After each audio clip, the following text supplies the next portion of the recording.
Hello everyone, my name is Teacher Andrew and I will be your science teacher. How do things move in real life? Say a ball is moving on a flat ground and there's no external force acting on it. Will the ball eventually come to a halt? Yes, it will. Have you ever wondered why? Say you're skating on an ice rink and your friend is skating on the road. Whose movement do you think will be smoother? Definitely yours. When you hold a bottle in your hand, why doesn't it just slip through and fall?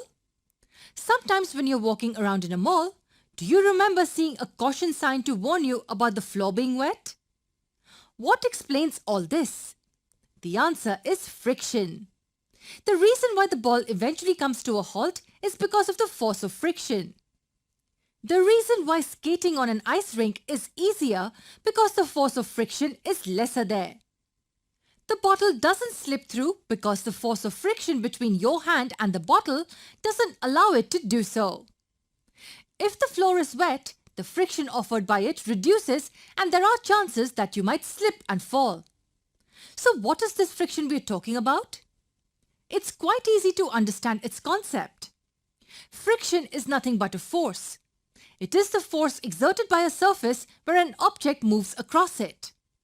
In the first case, when the ball is moving in this direction, the force of friction is acting in the opposite direction. The force of friction offered by the ice rink floor is lesser than the force of friction offered by the road. Hence, skating on the ice rink is easier and seems effortless. The bottle does not slip down because the surface of your hand offers a friction in the upward direction. And in the case of the floor in the mall, the soapy water reduces the friction offered by the floor.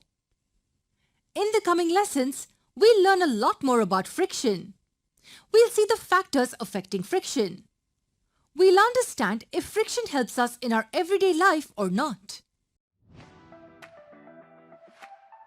Today we're going to study about friction.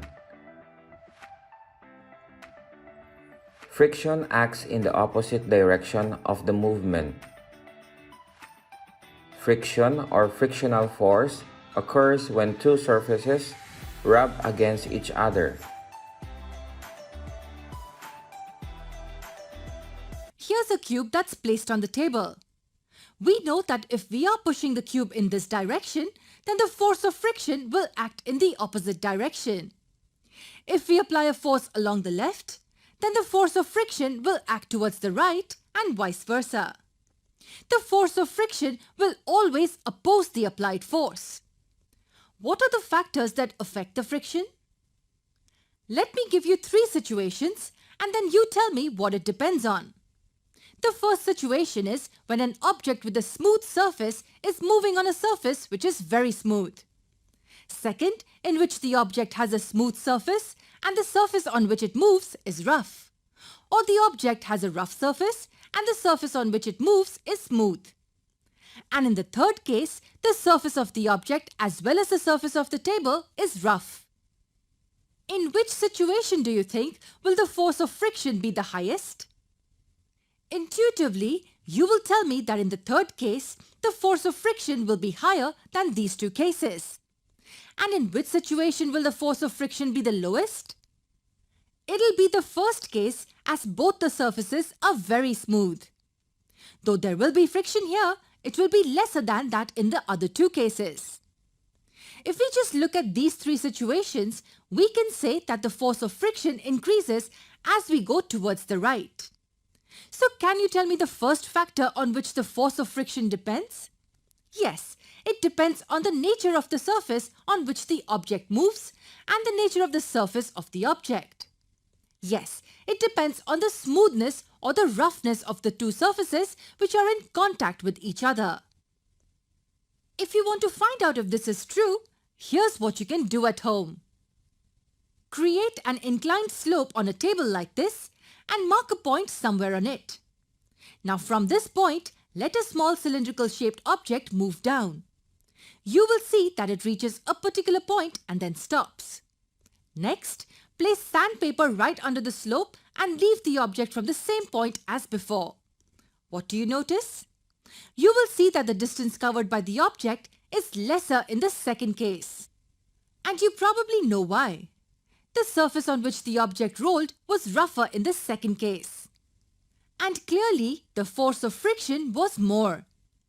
Why is friction caused though?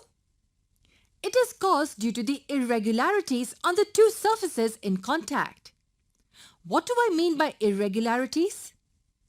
Now, even though the table looks smooth, if we zoom into the surface, we will see the surface irregularities. Even the surface of the object has irregularities. Though they are minor, they still exist. Now, the irregularities on the surfaces lock into one another. So, whenever we have to move an object, we need to overcome the irregularities. But why is the friction higher on rough surfaces? It's because rougher the surfaces, more will be the irregularities. And if the irregularities are more, then more force will be required to overcome them. So the first factor affecting the friction is the nature of surfaces. Is there any other factor you can think of? Let's say there are two bricks on a table. One weighs 2 kilograms and the other weighs 5 kilograms. Now I apply equal force on them towards the right. Which brick do you think will go further? Remember that they are both kept on the same surface. And the surfaces of the bricks are also the same. On applying the same amount of force, you will notice that the lighter brick covered more distance than the heavier one. What does this tell us? It tells us that the friction also depends on the force with which the two surfaces are pressed together. If the two surfaces are pressed harder, the friction will be more. Why is that? Because of the second brick's greater weight, it presses on the table with greater force. Since its surface and the table surface are pressed together harder, the interlocking between the irregularities is more. And this results in more friction. So mainly, there are two things on which the force of friction depends: the nature of both surfaces and the force with which the two surfaces are pressed together.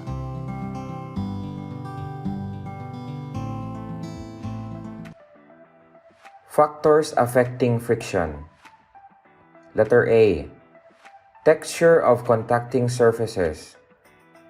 The rougher the two surfaces are, the greater the friction between them. In a smooth surface, you need a small push because the friction is low. In a rough surface, you need a big push because the friction is high. Letter B. The weight of the object. The heavier the object is, the greater the friction acting on it. Heavy box and light box. When you're going to pull the heavy box, the friction is greater, while on the light box, the friction is lesser.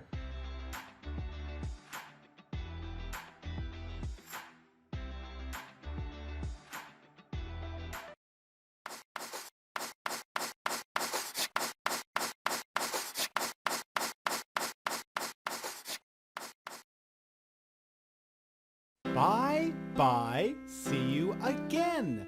Hope to see you soon. Bye bye, see you again. Hope to see you soon. Bye bye, see you again. Hope to see you soon. Bye bye, see you again. Hope to see you soon. Bye bye. See you again.